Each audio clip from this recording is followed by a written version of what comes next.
শুরু হয়ে গেল মায়ের গমন যাত্রা কর্মসূচির প্রশাসনিক তৎপরতা। পশ্চিম জেলার জেলাশাসক ডক্টর বিশাল কুমারের নেতৃত্বে আগরতলা পৌর নিগমের মেয়র বিধায়ক দীপক মজুমদার, পশ্চিম পুলিশ সুপার নমিত পাঠক সহ অন্যান্য প্রশাসনিক আধিকারিকদের নিয়ে ঘুরে দেখা হলো রাজধানীর তুলসীবতী স্কুল প্রাঙ্গণ।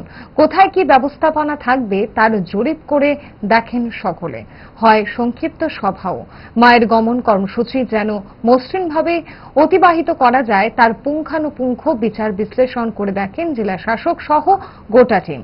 সংবাদ মাধ্যমের সামনে প্রস্তুতি পর্ব সহ এলাকা পরিদর্শনের উদ্দেশ্য নিয়ে কি জানালেন জেলা শাসক ডক্টর বিশাল কুমার, দেখুন। कार्निवल 4 तारीख है। 4 तारीख के लिए सारी जो व्यवस्थाएं हैं, पीने का पानी है या स्ट्रक्चर जो बनाए जाएंगे यहाँ पे, और जो क्लब्स के साथ हमारा जो कोऑर्डिनेशन है, ट्रैफिक की व्यवस्था है, आम आदमी के लिए जो भी सुविधाएं हैं, सबका अरेंजमेंट सुचारू रूप से चल रहा है। आज माननीय मेयर साहब ने इसके लिए मीटिंग भी करी, जिसमें सभी डिपार्टमेंट्स आए हुए थे, police, traffic, PWD, RD, drinking water.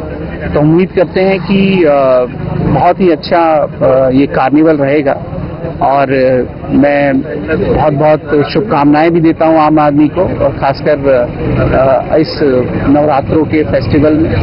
और हम उम्मीद करते हैं कि बहुत ही अच्छे तरीके से ये कार्निवल भी कंप्लीट होगा और ये पूजा भी कंप्लीट होगी।